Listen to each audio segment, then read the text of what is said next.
Ranfadhu anatti naaf taate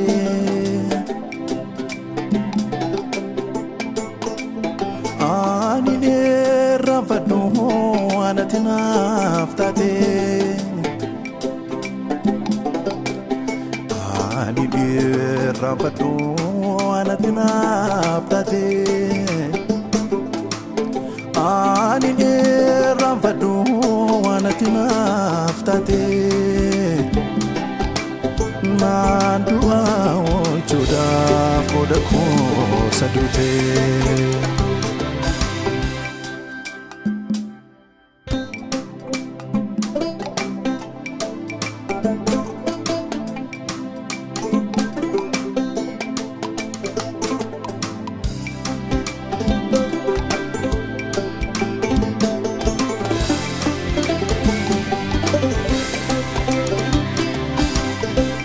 Garuman ko mali gari mali kaba Garuman ko mali gari mali kaba Inatra wajini nirarratwa kadaba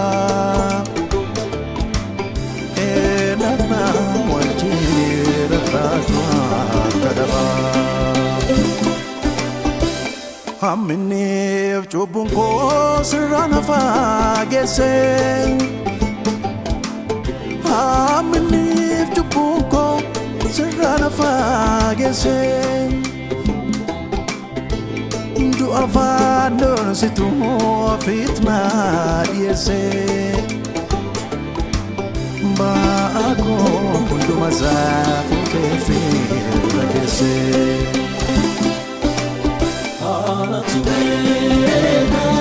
Wanam go to nafta te tolake undo maza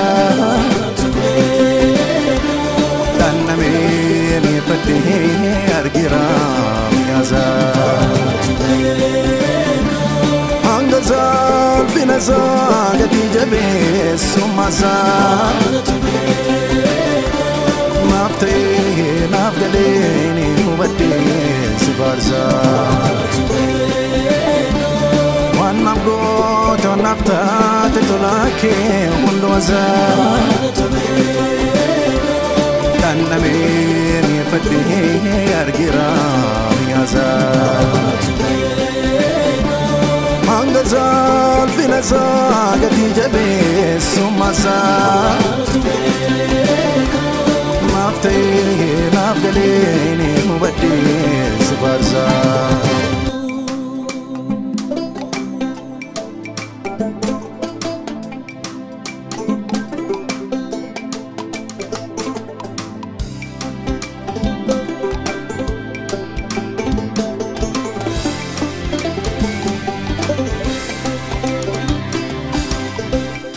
Kubi dande se mi dafno sana Kubi dande se karafno sana Number bacha dufte godado dukana Number bacha dufte godado dukana Salbate tenate faina kof jette Salbate tenate faina kof jette Darara nakafte gugufte gajette seenaa na fuutee dhukkooftee gajjattee.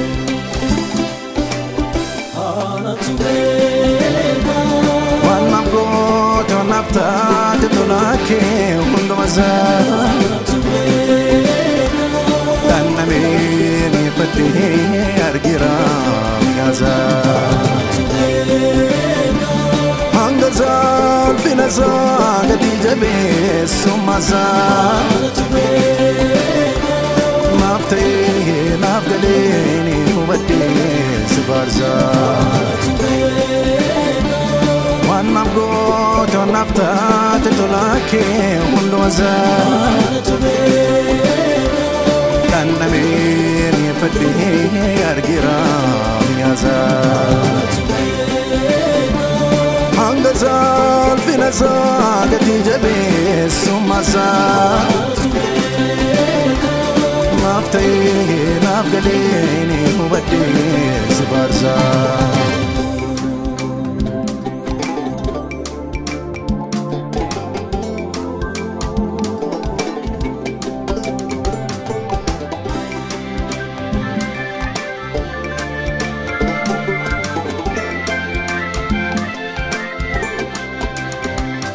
Otuutinaan dhufne otuutinaan duune maaltu yaadama maaltu yaadatama.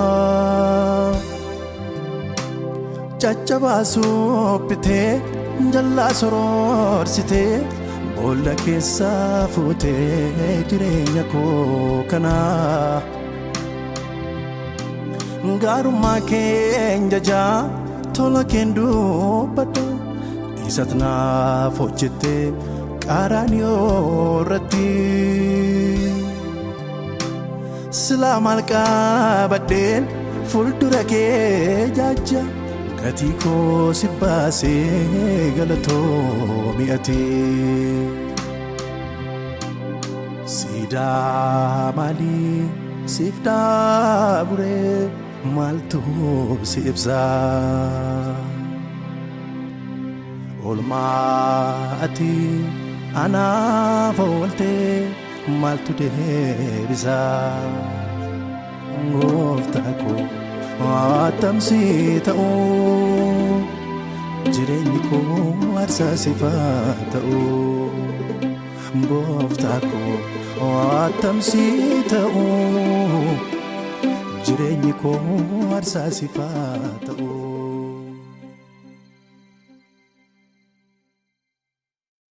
Qaraaniyoo irratti silaa maal qabadheen fuuldura kee jajja gatii koo si baasee galatoomi ati. Siidaa maalii siif dhaaburee maaltu si ibsaa. Olmaa ati anaaf ooltee maaltu deebisaa. Gooftaa koo attamsi ta'uu jireenyi koo aarsaa siif ta'uu. Gooftaa koo attamsi ta'uu jireenyi koo aarsaa. Bara hamma bara baraatti deebi'ee dhufuu ilma namaa keessaa maqaan keessan hin dhabamin. Yoo dhufu galmee jireenyi qajeelotaa itti waamaman keessaa maqaan keessan isa tokko haa ta'u. Gooftaa yaadannoon nuyi ganama kana irbaata qulqulluu fudhachuudhaan sammuu keenyatti dhufne kun bara hamma bara baraatti sammuu keenyatti nu deebisee jireenya qajeelinaa keessaa qooda warra qabaatan akka taanutti hundeen keenya gadi fagaatee hamma dhufa keetiitti dhaabanne akkasii eeggannuuf ayyaana nuu baay'isa. Ba'uuf galuu isaaniitti mootummaa kee of duratti ilaalaa akka adeeman miilli isaanii isa keessaallee ala ba'ee akka hin argamne Gooftaa hunduma keenyaaf ayyaanni kee haa baay'atu. Jiruuf jireenya keenya keessatti gaafa hundumaa si qofa ilaalaa deemuu akka dandeenyutti ayyaana kee nuu baay'ise. Gidduu keenyatti waan